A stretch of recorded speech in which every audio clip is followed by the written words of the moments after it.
Well, sometimes when you're in there for Christmas. Help yourself to tea and coffee, won't you? And we're going to kick off with Jim. So most people probably know Jim McAdam. He's been working with the Falklands for almost 50 years, Jim. Is that right? He's not that old. Amazing for such a young person. So yeah, and he's now associate professor with Queen's University in Belfast. So Jim's going to talk about his workshop, and then Erica's going to talk about iNaturalist, and then we'll do questions at the end, I think, just to make sure we get everything in, unless you've got something burning on the way through. So over to you, Jim. Okay, thanks very much, and it's great to speak there. And thank you, Brendan, for your remarks. You're on my Christmas card list now. No, I can't actually see you at the minute because I'm talking to the screen, and so if you have a question, you just have to shout. Don't put up your hand, and I'm quite happy if you do, if you want me to go over something before we speak at the end. But as I say, I just have the whole screen in front of me. Yeah, this talk really follows on from Farmers Week, where we had a lot of sessions on restoration, and the need for restoration was obviously coming clear of peatland and just farmland generally. Restoration of grassland and habitats was starting to emerge as a clear issue. After that, the RBA put in a bid to the environmental studies budget, and were successful in getting funding to actually run a workshop early in the year. I'll talk about that near the end, the details of it.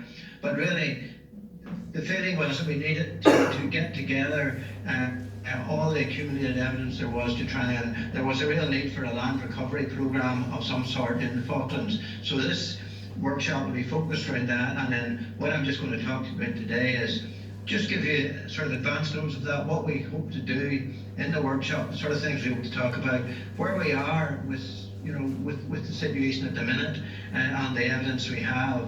And so what I'm going to talk really about just is the worry, obviously, of the effect that climate change is having on our peatlands and the current state of those, and the effect, mainly, of course, the effect that that is have on the land carrying capacity and on farm incomes.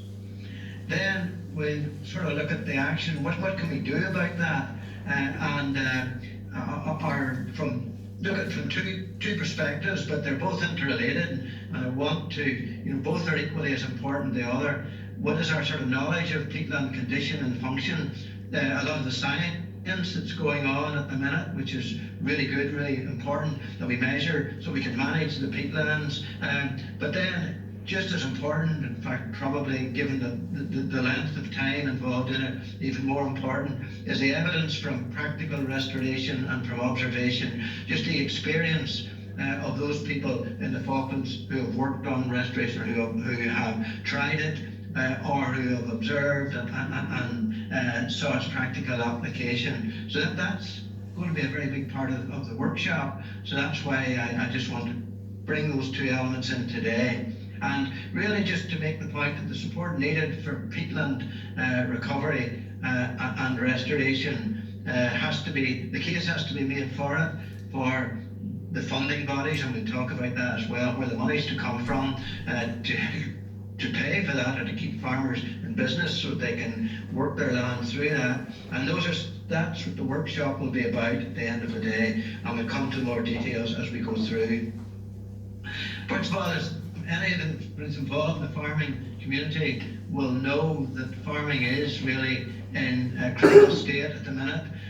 If you look at the numbers of sheep on farms, that's just been in steady decline. Those graphs are since 1990, where you have a decline both in the total wool clip and in the numbers of sheep, and indeed in individual wool performance per sheep, 3.8 kilos down to 3.65, and so that all of that against market position, which is very, very variable, sometimes very hostile and very challenging, obviously puts farming in quite a dire state. And if you look at sort of the wool and meat income in the Falklands, how that's changed over the last 25 years or so, It's obviously had its ups and downs, depending very much on world market and on wool prices, but it also depends, of course, on sheep numbers and on the whole performance of the industry. But basically, since about 2019, when that big peak was reached, then it's been in steady decline, and set that against the numbers of sheep that there are in the Isles, which are gradually declining, then you can see why the industry is in a crisis state, really looking ahead, and in terms of the effect that climate change is having on land. And we've all, it's not the purpose of this talk to look at the external factors that affect the wool market and the industry. We're more concerned with the land, and the land that can support sheep to drive that wool industry. And then, of course, there's also the meat income, which has remained fairly static, and probably, there's potential there to increase that. So if we think about, this situation really with the declining sheep numbers, which is the main asset that the sheep farming industry has, we know that's really suffering from climate change. We know the predictions for the Falklands, that it's getting warmer, it's getting drier, and it's, no, sorry, I lost something here. Oh dear, that's better. It's getting drier, and the frequency of rainfall, the rainfall distributions frequency is changing a lot. And these are exactly the same things we're finding here in the UK in our peatlands. Peatlands are getting drier, rain comes in much heavier bursts, and the peat just doesn't even absorb that water when it comes so fast. So there's just a gradual lowering of water table and drying out of peatlands. And we know it's getting windier. It's much harder to define storminess and windiness, but we know that as air gets warmer, it's more energy, and it will get windier, and that will, of course, increase evapotranspiration and will increase the pressure on vegetation. So that, against that sort of climate scenario, what is the sort of impact that's having on farming, really? If we just, for example, the rainfall predictions, that being really the most important. If we look at the projections we have, we're predicting changes in rainfall, but it's the effect of rainfall that is really important. How much rain is actually going to stay in the ground when it comes, and our predictions are for not much change overall, maybe in the longer term. And we know that climate change predictions are now reaching in the more critical margins than they were in the laxer margins. The higher level of prediction is coming to pass, if you like. So what's the effect of rainfall there? And snow is important. Snow is getting rarer, certainly from here it is too. And in the Falklands, actually, incidence of snow it is getting less, and snow is very important for retaining moisture in the soil. And if you look at the rainfall in the Falklands over the last 10 years, it's really just a story of steady decline, pretty much along the lines of the predictions. The predicted figure for 2011 to 40, we're below that already, and steadily just declining below that. So it's not a good picture from the point of view of rainfall. And as a result of that, all of you will have observed just what's happening. Ponds are drying out, peatland is cracking up, vegetation is coming under a lot of pressure from that, and things are happening, things that we don't maybe understand.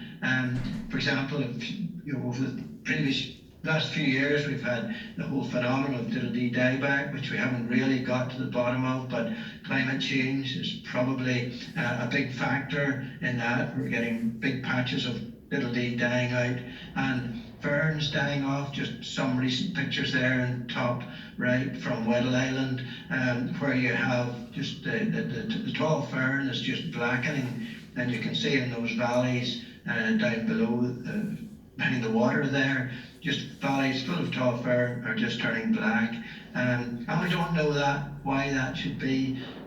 Is there any relation between that and diddle-dee dieback? Who knows? There's a bit of science we need to pursue.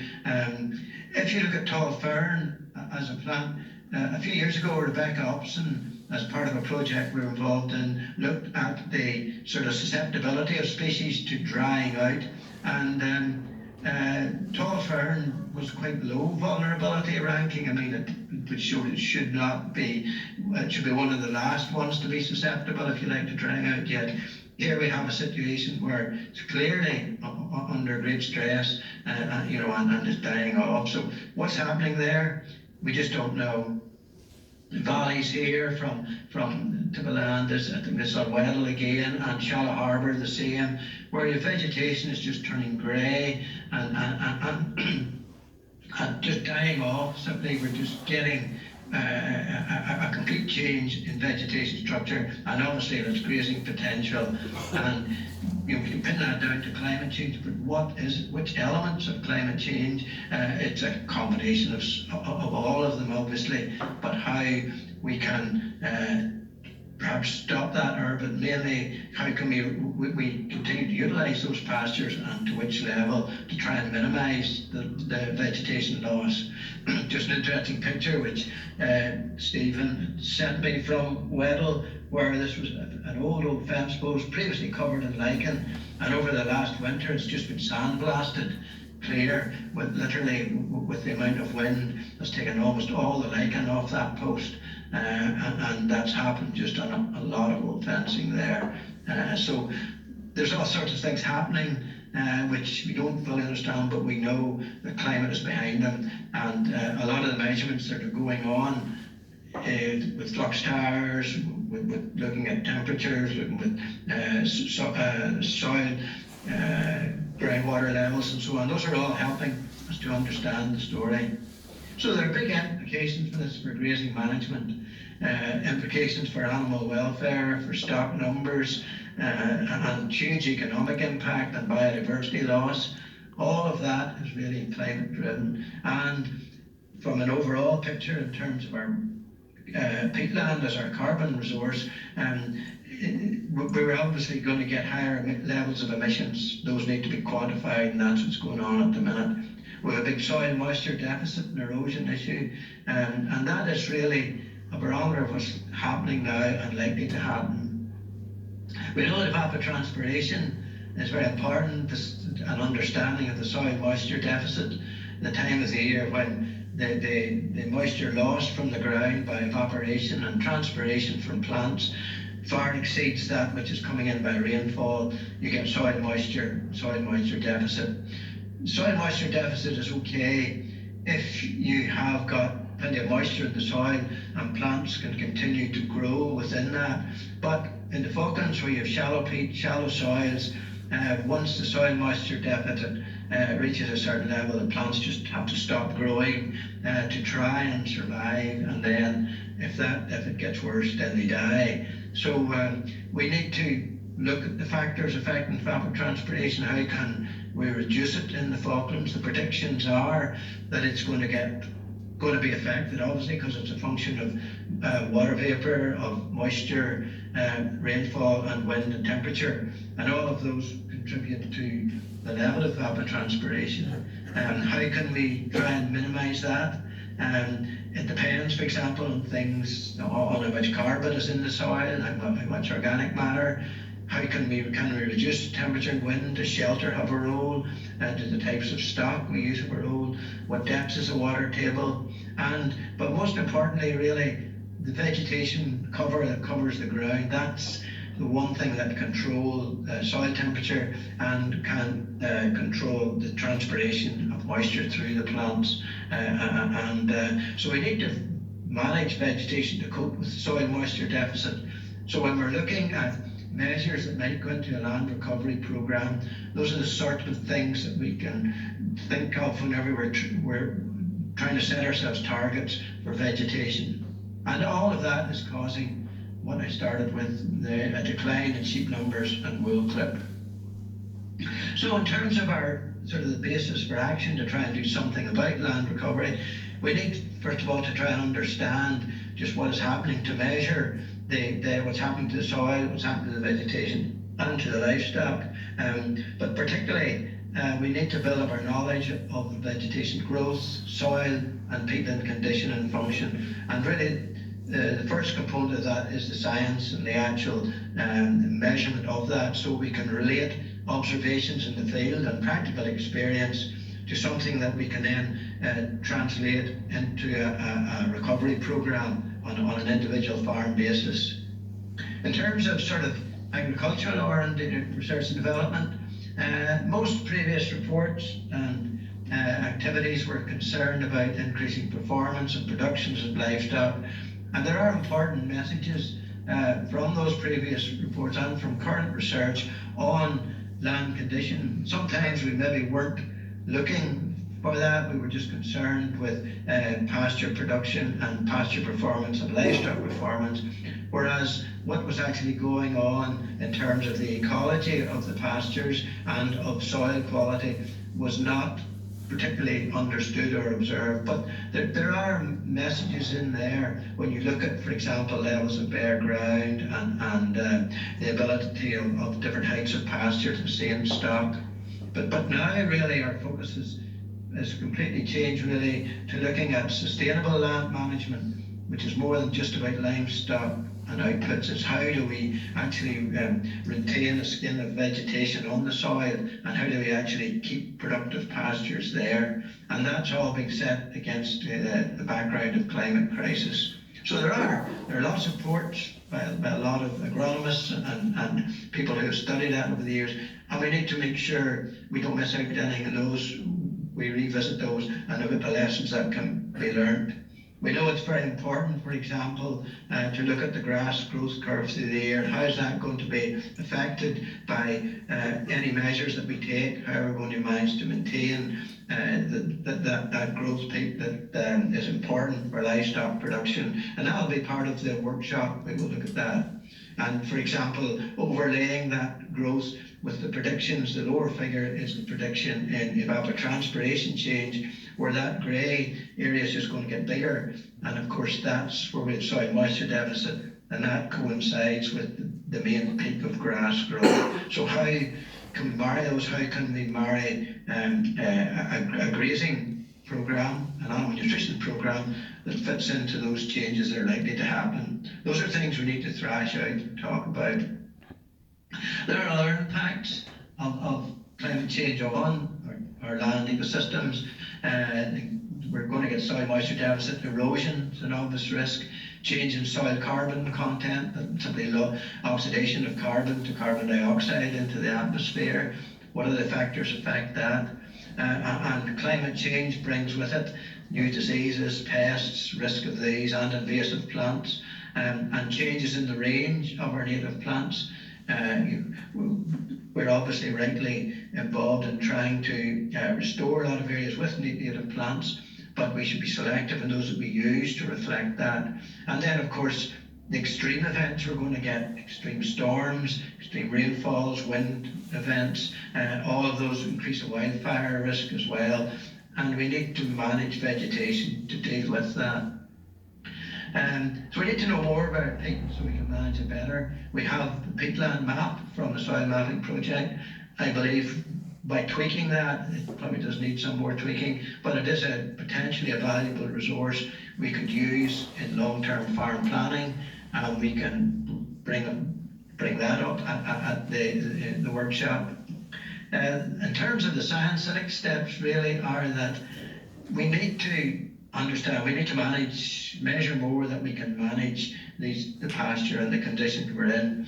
Maybe we need to quantify the factors that affect evapotranspiration and quantify the soil resource and look at the emissions from that soil, what factors of grazing and of how we manage the land affect our emissions, and how can we manage those emissions, and a better understanding perhaps of the soil biology and microbiology than we've had in the past, with an overall aim of just what vegetation structure and cover do we need, and some baseline and predictive research is needed there. So it's really important that we collect this data in the field. We've got to get a handle just on what is actually going on below the ground with the climate change. First of all, so we can understand a bit more about climate change, but secondly, then we can look better at how can we understand the ecology of these pastures to manage them better in the face of that challenge. We need to measure before we can manage. You cannot say that enough, because it's just fundamental to management, is understanding where you're coming from, what you're trying to go to. And for reasons like that, the Foxtar data that are over the Falklands are being collected. This will be absolutely vital, and I know a lot of people have put an awful effort into getting those cited and manage them and operating them, and that information to give us information on emissions and the factor that affect emissions, to give us a greenhouse gas emission baseline to move forward with. That's very important when we're trying to look at the type of restoration measures we're going to put in place. And we need lots of data, and we need people to interpret them and how they can, those changes in, I think those are soil moisture contents and different probes set across Weddell Island, but I'm not going to try and understand what they are now. So looking at some of the relevant past research, to summarise in that, we need to try and extract every bit of evidence we have from those going forward. And also we need to look at the habitat value of biodiversity. That's obviously extremely important, and to get a good understanding of the plant ecology within those habitats from the point of view of land restoration and management. Biodiversity is a key element of soil resilience and of soil health and stability. And in the workshop, we will review all the examples we have of that. Then, in terms of the basis for action, really alongside the science and integrated with the science, which is very important, it's that there's evidence there from observation of all those people and generations of people over the Falklands who've tried to manage the place to the best of their ability, and manage the land to get the most out of it, and to be as sustainable as possible, and who have tried practical restoration measures. So there's the experience there as well as integrated with the science, and that this is really a key element of the workshop, is that we get people to talk about their observations, their shared experience on their efforts at land restoration and their observations on how they think the land should be managed. We have examples from, for example, there at Spring Point, where we have an approximate vegetation map of about 100 years ago, and now complete changes. We need evidence like that. Helps us to understand just what the effect of grazing is over time, but also the effect of susceptibility to climate change and of different habitats to climate change. And we have observations I've mentioned, what's going on in Weddell Island at the minute, where we have the dying off of the tall fern, and other people on their own land will be making observations on how climate change is affecting that. And it's important that we bring that evidence together. People are making observations on soil shrinkage, on vegetation change, animal behaviour, how are animals moving differently, the effect on wildlife, and getting these documented so that we can gradually build up a data bank of information that you can then apply to different situations and help, if you like, help us produce a series of restoration support measures that can be funded within that. So what can we do in terms of soils and vegetation? We have a huge bank of good local information, and this is really important.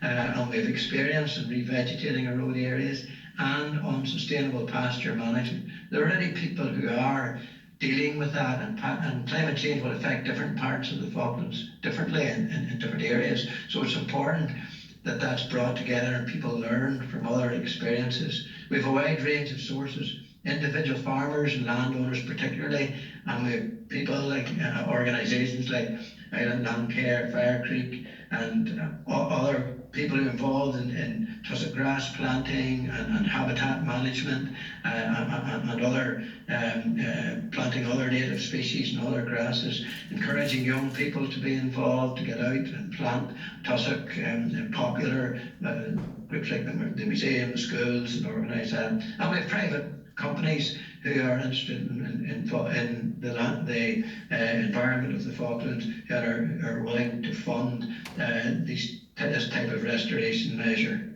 Invasives control, extremely important too, that is maintained, and it's, you know, it's the resource is obviously finite for that, so it's important it's targeted in the right direction. There's going to have to be change in grazing patterns, and probably a reduction in stock numbers in areas. Some areas grazing may have to be maintained at a certain level to prevent an accumulation of dead herbage as a fire risk. So rotational grazing rather than set stocking, looking at these all again, looking at people's experience of those under different pasture conditions is really important. But we need mainly bespoke solutions. You know, each piece of land, each farm, it's hard to produce one prescription that fits all. We need to have solutions that look at a piece of land and say, yeah, there's that camp there, that paddock has got so many different vegetation types in it, so obviously the soil is of different depths in it. We need to look at each one individual and say, yeah, therefore if we want a lowest common denominator, but how we can restore that, then this is the example from other situations in other places. And we need to have a support measure that's got the adaptability to deal with that variation. And in the workshop, we want to thrash that out. So we've had, say, people who have been doing things on the ground. We've got good knowledge to share on what can be done in situations, as long as we can extend the advice and the experience from one area and widen it out, perhaps, you know, within a series of measures that can be then used. So we need to really translate a lot of those measurements. That's the basic science, if you like, into applied science.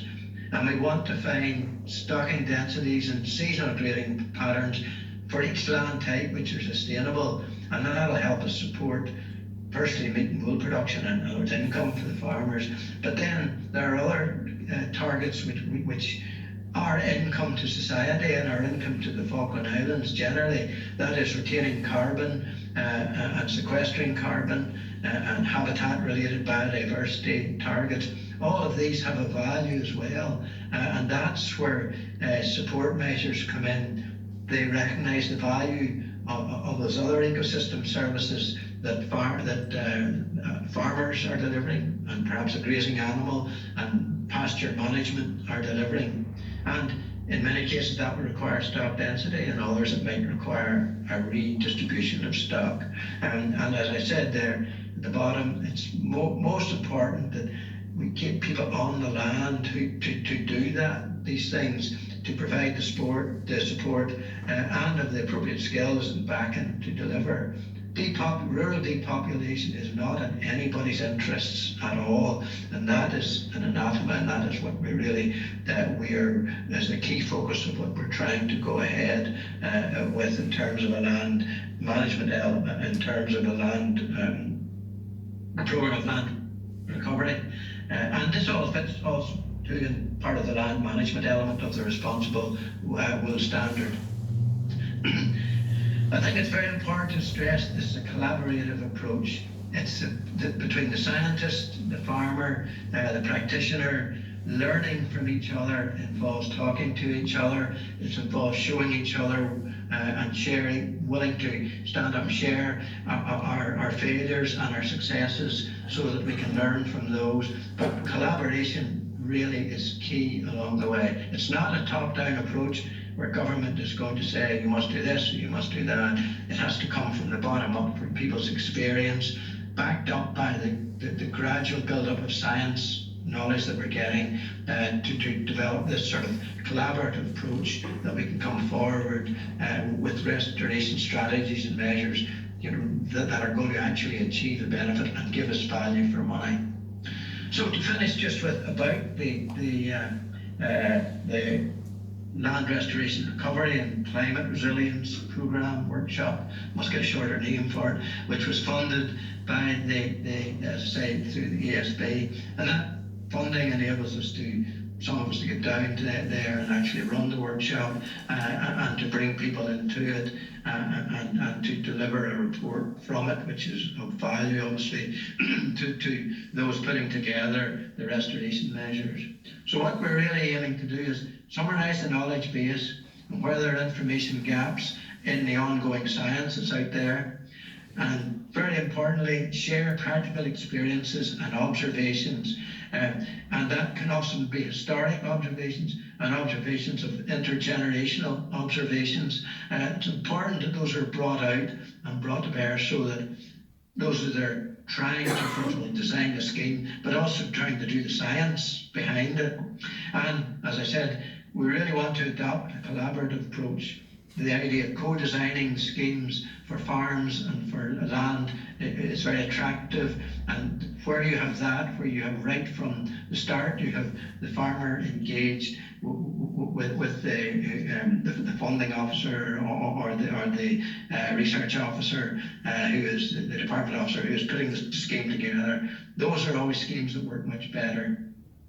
And really want to come out of the workshop to get evidence for a series of sort of costed, active, and costed is very important.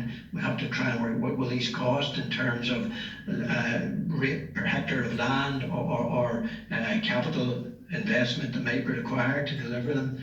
Of active and passive measures, things that passive measures is by just leaving things, fencing things, or even involve actual active measures, which might involve re-wetting or moving fencing and other activities which will all go into the melting pot to be done.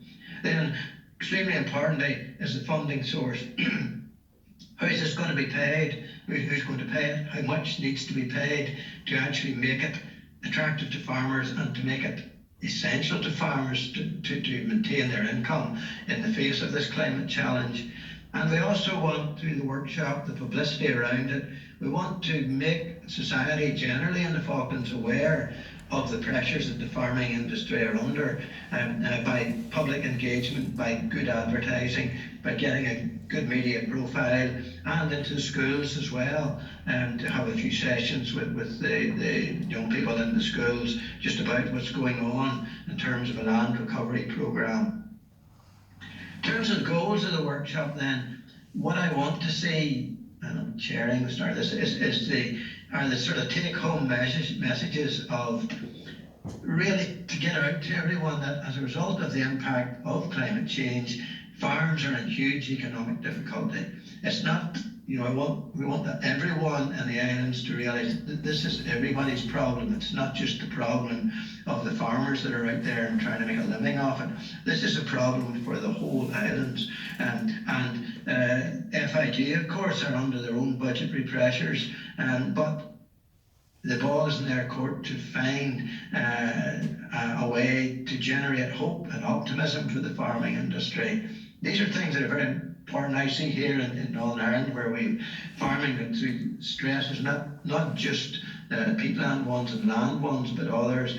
But there's a lot of despondency and lack of hope in the farming industry, which is really detrimental to society and detrimental to a community. And we really have got to try and, through this workshop, through the land recovery programme that comes out of it, farmers must latch onto that as being some hope and give them optimism for the future.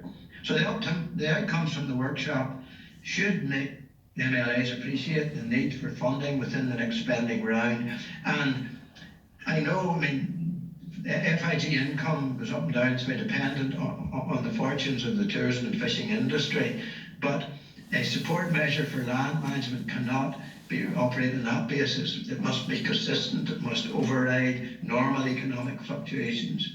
Farmers need assurance that in trying to tackle this challenge they have, the effect of climate change on their peatlands, on their lands, they need a steady, consistent scheme, which is 20 years, say, or whatever, where they can have a guaranteed income to put the steps in place which will cost them money, but the scheme will hopefully fund that and allow them to continue to farm in that way. So those are sort of take-home messages. And in terms of nuts and bolts of the workshop, we plan to run over two full days, 6th and 7th of February, and the venue, the attendee, that's still a bit in the air, depends on numbers, and that's really the RBA's decision. They've looked at different venues to ensure that as many people can participate as possible, and I mean, the aim is to be as inclusive as possible to get all farmers, landowners, scientists, those involved in it. But so they are looking at venues where it'll be run, but it'll be run in Stanley anyway. And the provisional programme I've put together is really on the first day. We first off sort of set the context of the need for the workshop, and then Matt is going to look at the proposed land recovery programme and the consultative process, which is just going to be kicked off. Excuse me.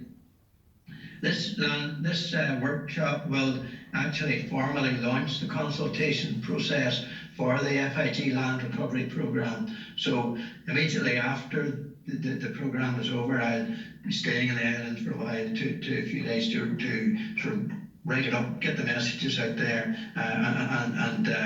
with Matt and the department to look at just some of the nuts and bolts that make with that land recovery programme. So he will outline that at the start of the workshop. Then we'll probably have some sessions on science and practice, like our knowledge of peatland condition and restoration, the whole principle of measurement to manage. We sort of envisage having short, snappy, sort of a series of 15-minute talks about people who are actually working on these measurements, on the science of our peatlands, and followed by a good long period discussion after that, where those who are involved in practice can actually interrogate the scientist, and we can sort of, the message of what is being measured in the science is made all the more meaningful when we can set it in that practical context. So with those, we will have the department, Falklands Conservation, sorry, and thanks to sort of various scientists being in the, oh dear, notes. What about that?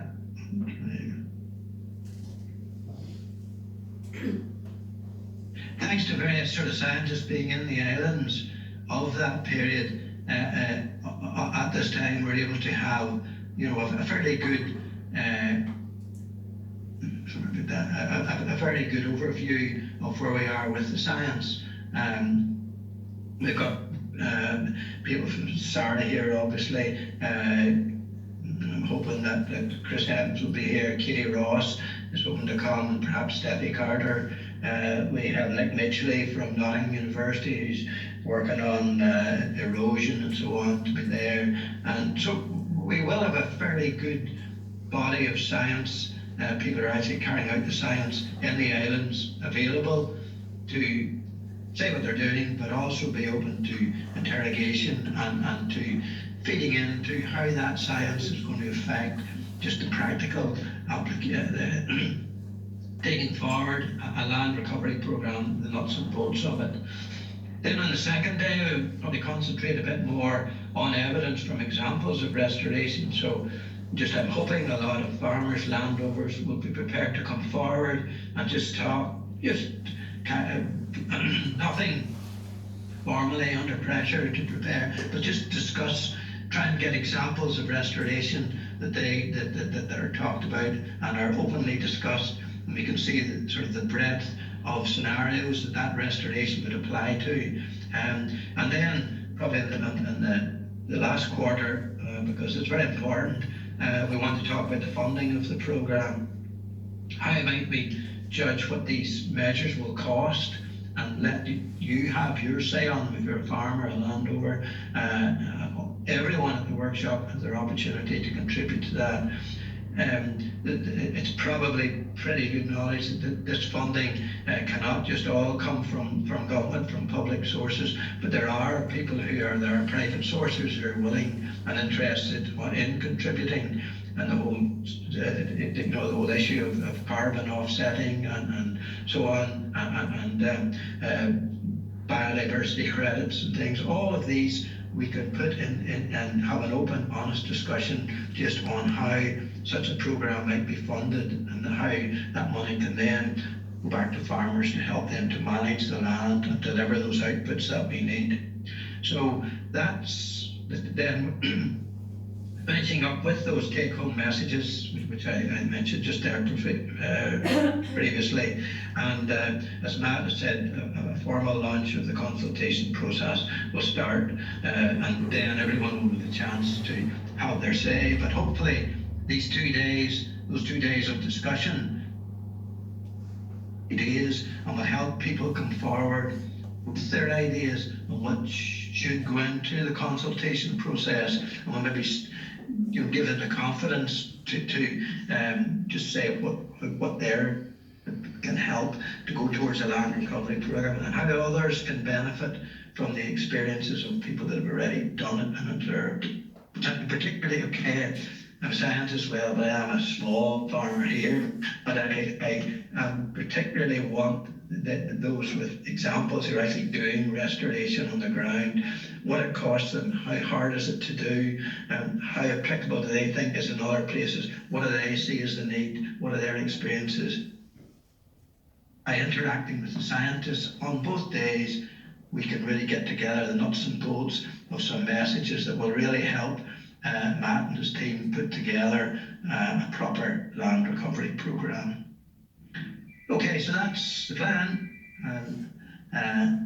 Stop sharing now, maybe, and that's great. invite Great, thanks, questions. Jim. We'll just have Erica's presentation in case people have to head off, and then we'll do questions after that, if that's all right. Yeah. Thank you very much. Thanks.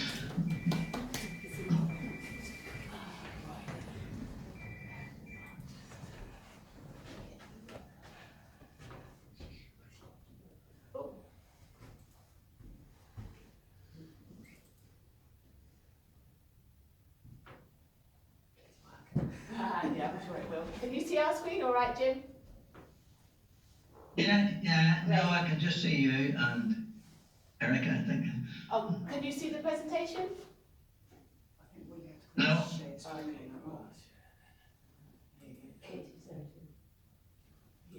I'm Katie. How about that? Yeah. Yeah, you see it now, yeah.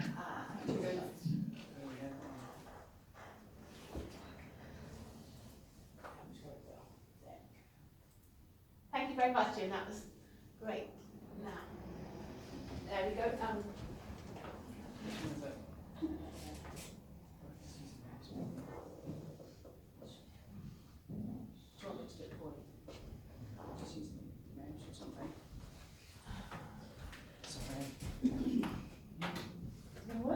Yes. Now let's get you back again. I promise this is quick. No, are you all right to go for this one, Erica? Yeah. Yeah, cool. Yeah, I'll just hold the mouse or something, that would work, won't it? Yeah, just click on it. Yeah, perfect. So this is Erica, you all know from the Department of Agriculture, so thanks very much. But she's doing a talk, this is what she does in her spare time. Yes. So this is the spare time talk. Thank you very much. That's okay, Thanks, Erica. So, yeah, hi everyone. Most of you will know me. I'm Erica. I work at the Ag Department. But today I'm here as a plant enthusiast to introduce you to iNaturalist. So, what is iNaturalist? It's a website that users across the world can share and explore their observations. The data from these observations can contribute to biodiversity science, from the rarest plant to the most common weed. Findings on iNaturalist are shared with the Global Biodiversity Information Facility to help scientists find and use your data. All you have to do is observe. So your first step into the world of iNaturalist is to create an account by visiting this website. If you have a smartphone as well, you can download the app. I find this the easiest way to upload my observations. iNaturalist is a place where you can upload images of findings. So if you're a bit of a plant nerd like me, it's a record book of all the different species you found. Also, there are a lot of fellow nerds on iNaturalist. So if you find something and you're unsure of what it is, they can help you with identifying it. And iNaturalist is by no means just for plant nerds. There are lichen nerds, bird nerds, bug nerds, a whole community of people across the world documenting their observations.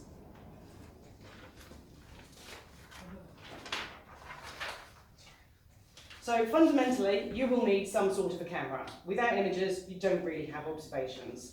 But don't panic. In my limited experience, the camera on your smartphone does the job perfectly well. If you're taking photos with your smartphone, this should also ensure that your photos are geolocation referenced. But bear in mind, I'm only capturing plants. If bugs and birds are more your thing, you might have to invest in a decent camera.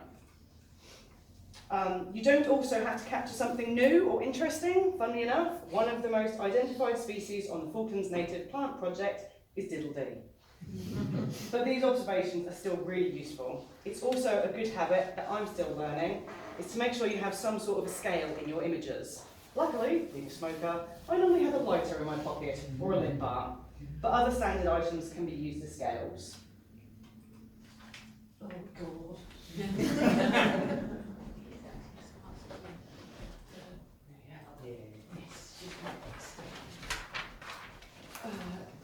For plants observed in the Falklands, there are two great local projects that have been set up for your observations to contribute to.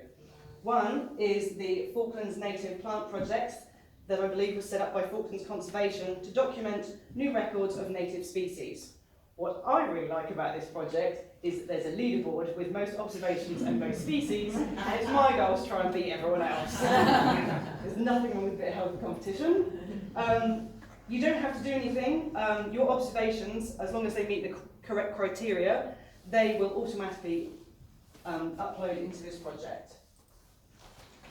The second great project that has been created for Falklands plant species is the Falklands Threatened Plants. This again was set up by Falklands Conservation to locally and nationally threatened plant species in the islands. Again, observations that fit into the criteria of this group will automatically be added. There are many other projects in the Falklands, such as FI Flora and Fauna, Plants and Animals. There's Marine Life of the Falklands, among many others.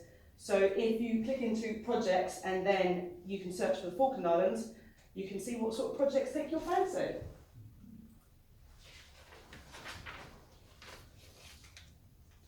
As there are always people adding observations onto iNaturalist, these observations always need identifying. For each observation to be confirmed, 3 people must agree on its identification. Therefore, you can hone your identification skills without even stepping outside. So you just select the heading, type and select in Falkland Islands into place, and then you can begin. So you can also use the filter options to filter your focus to plants or birds or lichens, and away you go. The records on iNaturalist remain there for many years, so it's really useful to be able to monitor plants to see if they're spreading or retreating. If I'm going to go out and look for plants in a new area, before I go out, I'll hop onto iNaturalist and have a look in the area to see if there's anything interesting there, so that when I'm at the site, I can try and track it down. We've been trying to find the Dewston's moonwort behind the back of Figas for 2 summers now. We haven't been particularly successful, but we'll keep trying. I hope this has been interesting, helpful and speedy, and that you'll all go out and join up iNaturalist and get observing. Now is a great time of year to start, as most things are flowering, and if I can be of any help at all, reach out and I'll do my best. Oh, that's brilliant. Thanks. Thanks very much. I'm also a plant nerd on iNaturalist. We saw you there, Primrose. I finally beat you on the natives one. Dash it. Thank you very much. Right, we'll get Jim and Katie back, and then.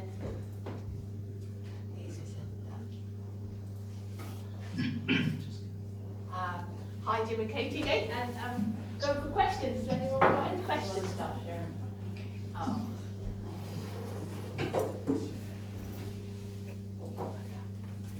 Great. Has anyone got any questions? I I do. Go for it. Hi Jim, as we mentioned before, I'm from Australia and I was quite amazed to discover that the average rainfall you had was lower than parts of where I come from in Australia. We have about 600 mil or so, 6 to 650 millimetres per annum. So it was quite an education for me to understand that. I wonder, you talked about the rates of carbon sequestration that are starting to occur, or studies into that.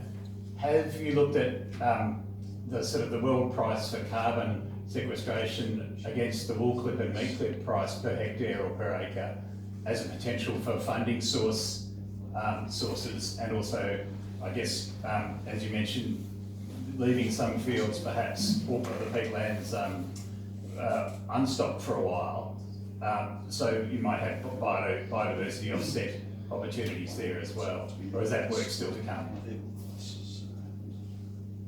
Yeah, I think there's some people in the room could answer that question much better than me. I'm sure, to be honest. I've more looked at the sort of plant agronomy side and the effect on, sheep nutrition, obviously, and yield and output. But if people take that to the next stage and look at how you can offset the money, the funding for that,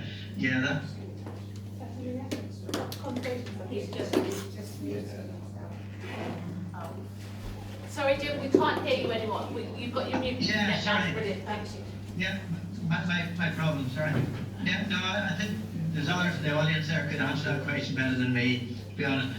But it's a very real and valuable point, and I think we'll make sure it comes up at the workshop and we get a good input to it. But there are a few people there in the audience who could answer better than me. My interest in history has more been in sort of the ecology of the pastures, the natural system, the sheep production output, the impact of sheep on pasture. We start to take on to the next stage of looking at how you can offset the cost of that and how that can be built into a different economic model. That's really important. And but I say there's a few people there I think could answer it better. Thanks, Jim. Thanks, Jim. Any more questions for anybody?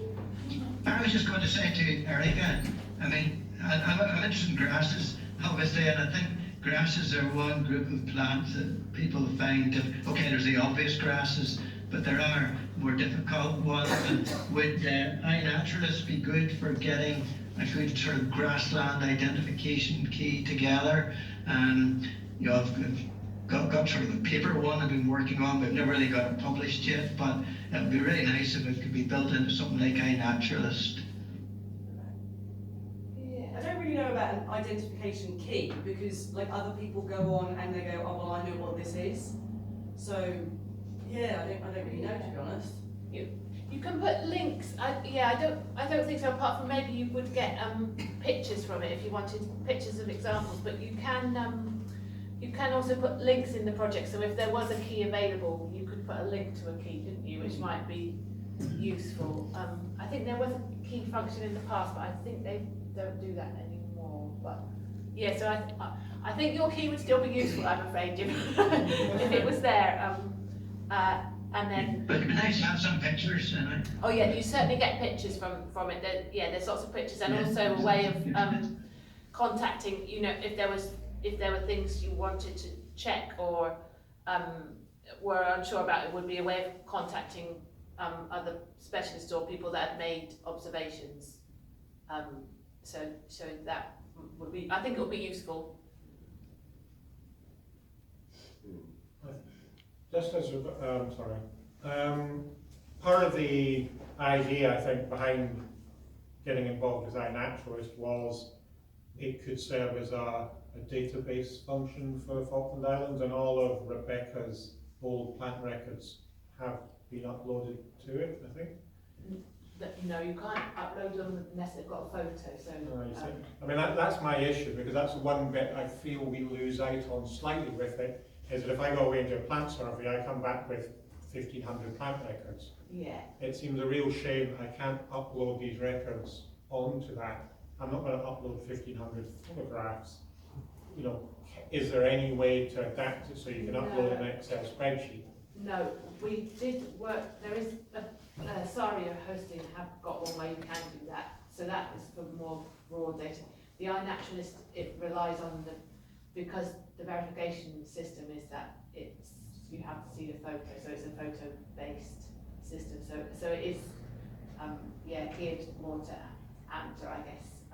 Which is why the grass species are a little hard to identify sometimes, because the key is very useful in that. At home, we use it in our local government as a citizen science sort of project, so that where there may only be one biodiversity officer in our municipality, the ability of many in the community to upload helps with the data gathering, but not in perhaps the really detailed botanical scientific way that you might use within the botanical organisations. But it's still really useful around the presence or absence of that, and more people, just many more people, that mass of data helps. Yeah, and as Erica said, if you're going out looking, or you just bought a new farm, or like for interaction, real-time interactions, it's really helpful. Whereas a lot of the botany databases are quite hard to use, aren't they? But as you say, it's subject to a little bit of user interpretation. So we would have, like you, quite a lot of kangaroos, whereas you have a lot of diddly. No kangaroos. I was just going to say, it's interesting, so obviously working with the tourists, Herzegruten is certainly encouraging iNaturalist with their tourists.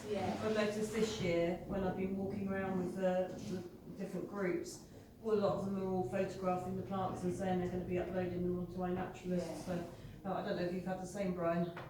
Certainly, I didn't know what they were doing with them, but they were certainly taking photographs of plants. I think that's the diddle-dee.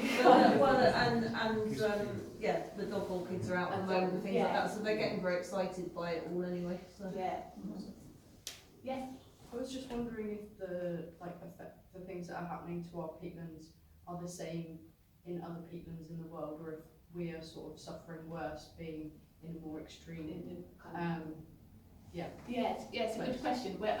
Jim works on peatlands elsewhere, so will be a good. Did you hear the question, Jim? Yeah.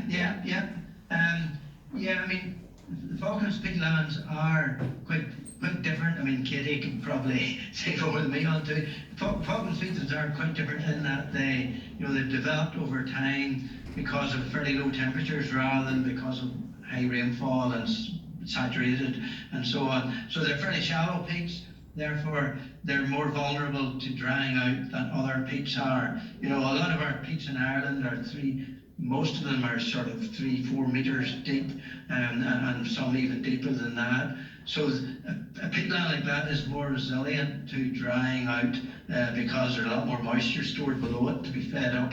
But then our challenges tend to come more from sort of drainage, grazing, land intensification pressures, and climate change is a problem, but it's not as big a problem as the Falklands because I think you have a dry, windy climate, and the increase in wind is going to be quite a severe issue to be dealt with in terms of peatland, and just simply the fact that it's such a shallow layer of peat, and the soil pH is high, so what you can grow on it is very limited, then I think it is worse in the Falklands than other places because there's such a dependency on peat. But Katie might have anything to add to that too. Yeah, can I jump in? And thank you, Erica, for your talk, because I always think it's really exciting and nice when you find tools that help you do science. So I think sometimes talking about science and peat science, it can be quite inaccessible. So it's nice to find tools that just show anyone can do science and make observations and look for patterns and see what's happening to things. But yeah, I guess following on from what Jim was saying, the Falkland peat is kind of quite unique in that it's really, really dense. So it's much, much denser than peat that you get in most other places in the world. And I think a large part of that is because it's mostly formed up of the grasses that are so common. So in most other peatlands around the world, or at least in Northern Hemisphere peatlands, you get mostly that the peat is formed by lots of layers of sphagnum moss. But actually there's been scientists who've looked at peat cores, so taken a whole profile or a whole section of peat and looked at the material in that and found that actually grass is really, really dominant. So it's something about the white grass perhaps being really resistant to the wind that helps it not break down and form the peat. And then because it's so dense, it's got quite a high carbon content associated with it. And I think, so it's almost more like tropical peatlands in that sense, and more likely to be formed from like leaves and woody material, so like much kind of tougher plant material than what you get in northern hemisphere peatlands. And I'd say in terms of like the things that are happening, of all the peatlands I've kind of worked on and done bits on, the Falklands is definitely kind of where I think I saw climate change happening most rapidly. And then I haven't seen other peatlands that were drying out to the same extent, perhaps without with a lot less human influence. So like peatlands in the UK, for example, are in a horrendous condition, but that's mainly like man-made things through like artificial drainage, so huge amounts of drainage ditches, massive amounts of burning, and like continued, so like massive agriculture. So lots of lowland peatlands in kind of East Anglia, Cambridgeshire areas, kind of the low-lying complete areas of England have had like intensive agriculture on them for years and years and years, and they've had like 4 meters of peat loss. But then it's also quite interesting to look at other countries like this to see kind of what they're doing about it. And there's an interesting, and I don't know, maybe it might be interesting to look at what other places around the world are doing, Jim, as part of the event next year. Yeah. But yeah, there's quite an exciting, there's different funds happening, lots of like landscape recovery style funds being led on by government at the minute. So it's not just about peatland management, but looking at a whole landscape and how to improve that with peat as a part of it. And really interesting things like innovation funds happening at the minute. So putting the power in the hands of the farmers to try and come up with potential solutions or ideas, and just give them the funding to support innovation rather than being too prescriptive about exactly what you need to spend money on. Yeah, and thank you for coordinating as always and letting me listen in. Thanks, Katie. That's great to have you along. Thank you. Any more? Oh, that's great. Thanks everyone for coming. Thanks everyone here. If anyone's not on the mailing list and they'd like Yes, to thank be you. on the mailing list, yeah, thanks very much, Jim and Katie. And yeah, if we'll stay posted. I'll if you've got any more information you want to send out, we can send it out. And yeah, thanks very much. Happy Christmas if we don't see you before then. And thanks. Yeah. Thanks. Yeah, we will put out more detailed information on the workshop, you know, as when we get the details finalised and stuff. But this is just to sort of alert you to it and hopefully stimulate interest. Thank you. Great. Thanks.